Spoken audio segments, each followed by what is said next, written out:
Back to news. Super 6 లో భాగంగా రేపు మరో హామీని అమలు చేయనుంది ఏపీ సర్కార్. మహిళలకు ఫ్రీ బస్సు స్కీమ్ ను రేపు ప్రారంభించనుంది కూటమి ప్రభుత్వం.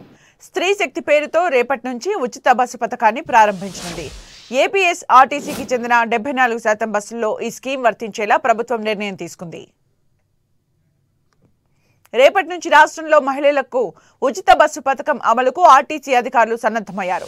5 రకాల బస్సుల్లో రాష్ట్రంలో ఎక్కడి నుంచి ఎక్కడికైనా ఉచితంగానే ప్రయాణం చేయొచ్చని ప్రభుత్వం స్పష్టం చేసినప్పటికీ ఇంకా ప్రయాణికుల్లో అనేక సందేహాలు వ్యక్తమవుతున్నాయి.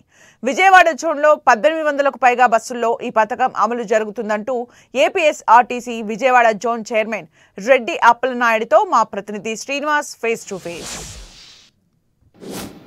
రాష్ట్ర ప్రభుత్వం ప్రతిష్టాత్మకంగా రేపటి నుంచి అమలు చేయబోయే స్త్రీ శక్తి పథకం సంబంధించి కూడా ఉచిత బస్సు అమలుకు సంబంధించి మొత్తం అన్నీ కూడా ఇప్పటికే అంతా కూడా అధికారులంతా కూడా సన్నద్ధమవడం జరిగింది. దానికి సంబంధించిన నిబంధనలన్నీ కూడా ప్రభుత్వం ఇప్పటికే విడుదల చేయడం జరిగింది. అయితే ఈ పథకం సంబంధించి విజయవాడ జోనల్ పరిధిలో మొత్తం ఎన్ని బస్సులు ఈ పథకానికి అమలులో ఉన్నాయి, ఏ విధంగా ఈ పథకం అమలుకు ఆర్టీసీ అధికారులు సన్నద్ధమవుతున్నారు, మనతో ప్రస్తుతం APSRTC Vijayawada zone chairman Reddy Appalanaidu ఉన్నారు.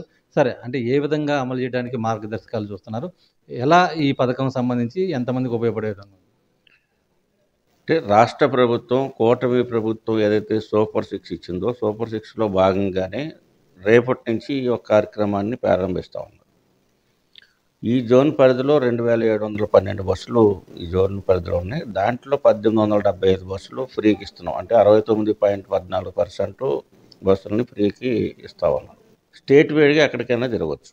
అంటే జిల్లాల పరిధి దాటితే మళ్ళీ బస్సులు మారాలి, ఆ జిల్లా బస్సు దించేస్తారు, ఇలా రకరకాలుగా జరుగుతున్నాయి. అంటే ఒకసారి బస్సు ఎక్కిన తర్వాత ఇక్కడి నుంచి వేరే జిల్లాలకు సంబంధించి కానీ ఇక్కడి నుంచి రాజమండ్రి కానీ అది విజయవాడ నుంచి రాజమండ్రి వెళ్ళాలన్నా అంటే మధ్యలో ఎక్కడైనా దించేసి వేరే బస్సులు మారాలి, లేకపోతే డైరెక్ట్గానే వెళ్ళొచ్చు? అంటే డైరెక్ట్గా అప్పుడు ఎందుకంటే 5 రకాలైనటువంటి బస్సుల సౌకర్యాన్ని ఇచ్చారు. ఒకటి పల్లె వెలుగు, అల్ట్రా పల్లె వెలుగు, అదేవిధంగా సిటీ ఆర్డినరీ బస్సులు, అదేవిధంగా సూపర్ ఎక్స్ప్రెస్, మెట్రో ఎక్స్ప్రెస్, ఈ 5 రకాలు కూడా ఇచ్చారు. ఆ బస్సులు ఎక్కడి వరకు వెళ్తున్నాయి అనేది నేరుగా ఉంటుంది. అది ఒకవేళ అట్లాంటి ప్రాబ్లం ఏమైనా ఉంటే మనం ఆ స్టేషన్కి వెళ్ళంగానే మారవలసి ఉంటుందేమో. అది ఎందుకంటే మరి ఇక్కడి నుంచి మనకి ఈ స్టేట్ వైడ్కి వెళ్ళే బస్సు ఇక్కడి నుంచి వైజాగ్ వెళ్ళాలనుకోండి, ఈ బస్సు వైజాగ్ వెళ్తుంది కదా, మామూలుగా ఏదైనా డీలక్స్లో అవి వెళ్తాయి వైజాగ్. అట్లా ఆ పరిస్థితి ఉన్నప్పుడు దాన్ని చూసుకొని వెళ్తారు. అట్లాంటిది ఇంకా ఏదైనా ప్రాబ్లం వస్తుంది, ఎక్కడైనా ఆ ట్రబుల్ వస్తుంది అనుకుంటే గవర్నమెంట్ మళ్ళీ ఆలోచన చేసి దాన్ని సడలిస్తుంది. ఇది మొత్తానికి అటు ఉచిత బస్సు పథకం అమలుకు సంబంధించి కూడా ఇప్పటికే మార్గదర్శకాలన్నీ కూడా రూపొందించడం జరిగింది. అయితే అమలు విషయంలో ఏమైనా లోటుపాట్లు ఉంటే వాటిని సరిచేసుకుని పూర్తి స్థాయిలో ప్రయాణికులకి ఇబ్బందులు లేకోకుండా తీసుకోవాల్సిన అన్ని రకాల చర్యలు తీసుకుంటాం. ఇదే సందర్భంలో ఆర్థిక సమస్యలు ఉన్నప్పటికీ కూడా ఇచ్చిన మాట ప్రకారం కూటమి ప్రభుత్వం మహిళలకు ఉచిత బస్సు పథకం అమలుకు అన్ని రకాల చర్యలు చేపట్టిందని చెప్పి కూడా ఏపీఎస్ఆర్టీసీ విజయవాడ జోన్ చైర్మన్ అయితే కూడా స్పష్టం చేస్తున్న పరిస్థితి. వీడియో ప్రసాద్తో శ్రీనివాస్, టీవీ, ఏలూరు నుంచి.